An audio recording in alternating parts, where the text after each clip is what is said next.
4 ways your business can prepare for the next Black Swan event. Barry Kukkuk is Chief Technology Officer with Netstock. Hello, Barry. Hi, Robert. How are you today? Good. Thanks very much for being with me today. Before we proceed, let's try to define what we mean by Black Swan. What to you, what does that mean? You know, Robert, these are the types of events that no one can foresee, and they just happen out of the blue, and they have a massive impact, often, countrywide, citywide, or global events. So a Black Swan event really is something that no one could predict, and yet it has major consequences for everyone. Very, very rare, but also hugely effective in what it does to the world around it. Okay, exactly. So that being the case, as we've got our definition in order, we're going to talk about 4 ways, the top 4 ways that businesses can prepare for the next Black Swan event. What would be the first one that comes to mind? Robert, one of the things that that people ask me about Black Swan events are like, how do we predict the next one? And by its definition, it's impossible to predict the next Black Swan event. So the next best thing you can do is have a lot of data and analyze and predict, with predictive analytics, how things are going to change in your business. So, for example, in the last or in this COVID pandemic, what we've seen with our customers as very slowly lead times for suppliers started creeping up. Now, if you've been using a static analysis or an Excel spreadsheet or something like that, you would maybe not have noticed over 3-4 months that your lead times are creeping up. But if you really look at your data and you understand how things have changed, you can start adjusting your buying patterns and your forecasts and so on to take that into account. Okay, so in other words, predictive analytics would be what you're talking about in that first point, correct? Absolutely. All right. Absolutely. What would be number 2? Very often companies have single source of information or a single person that knows what's going on, and no one else really knows. And we just keep Joe in the back room, and he runs all of our warehouses and so on. But very often Black Swan events affect people personally. And what if Joe is one of those people who gets affected by one of these events? Maybe Joe can't come to work, or Joe gets sick for a few months or something like that. And then the Black Swan event actually affect you a lot worse than if you had a whole team or a central system of knowledge, instead of just one person that can that knows what's going on. And the other thing is that so now someone else tries to take over Joe's Excel spreadsheet. No one knows what they're doing. They do make some changes, and now they make mistakes, and that's compounding or doubling up on the impact. Okay, great. Okay, distributed expertise throughout the organization. Don't depend on just that one person. If that person is sick or quits or leaves or whatever, you're in bad shape. Number 3. Absolutely. It's very important to understand, if your supply chain gets disrupted, which are the items in your product catalog that actually do make a difference in your business. Every business is basically an 80-20 machine. 20% of your products give you 80% of your margin or 80% of your profit.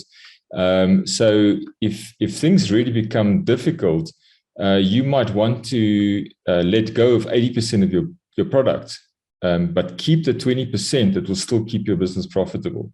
And maybe it's not that extreme. I mean, you don't have to let go of 80%, but if you have to let go or you're not able to stock certain products, make sure it's the ones that don't really drive your profit. Don't try and keep everything up and running when you can rather focus your attention on the 20% of the items that really do make a difference in your business.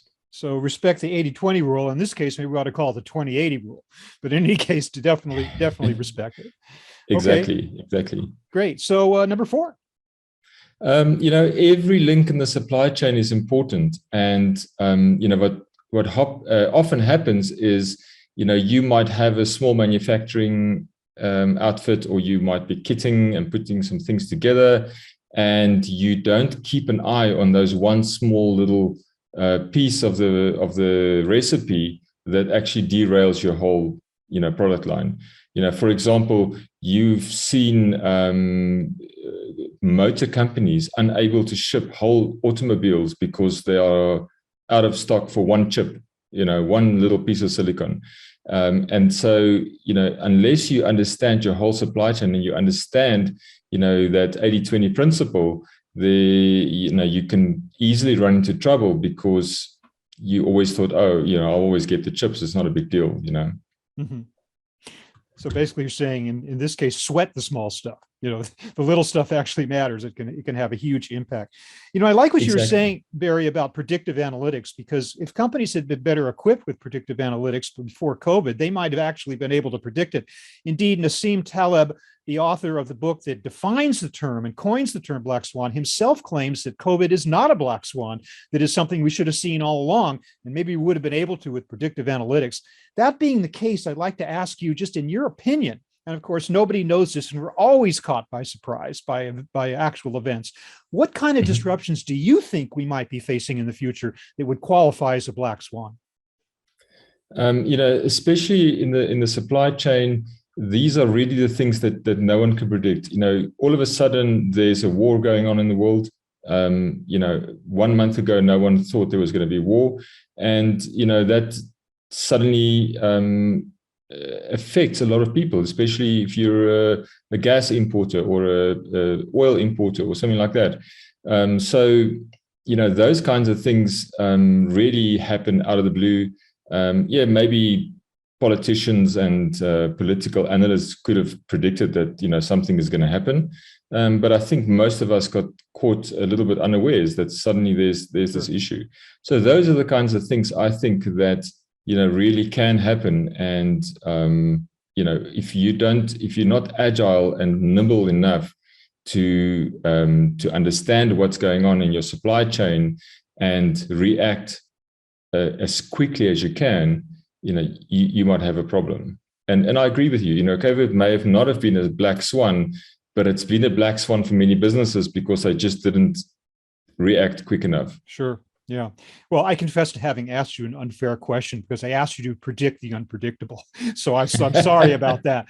But in any case, you've given us some great insight, Barry, into some of the things that companies might do in order to prepare themselves against the unpredictable and be ready for when it comes along. And it always will come along. That's what we've learned. So thanks very much for that. Very good discussion. I'd like to turn now briefly to just ask you a little bit about Netstock itself. Tell me, what is the company's place in the market? What solutions are you offering everybody right now, and how are you helping customers get through these particularly difficult times?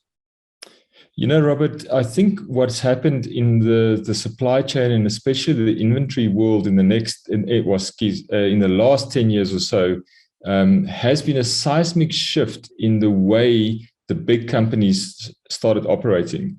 And this shift really has to do with data. If you think of the big Walmarts and the Amazons of the world, they are sitting on mountains and mountains of data, and they have thousands of data engineers to help them with exactly these predictive analytics and that kind of thing. And the problem is that the small and the medium businesses either have not even understood that the game has changed, or they know that, but they have no idea how to actually also play that game, because it's very difficult. And if you're a retailer, you're not a data company. Amazon is a complete outlier in that sense.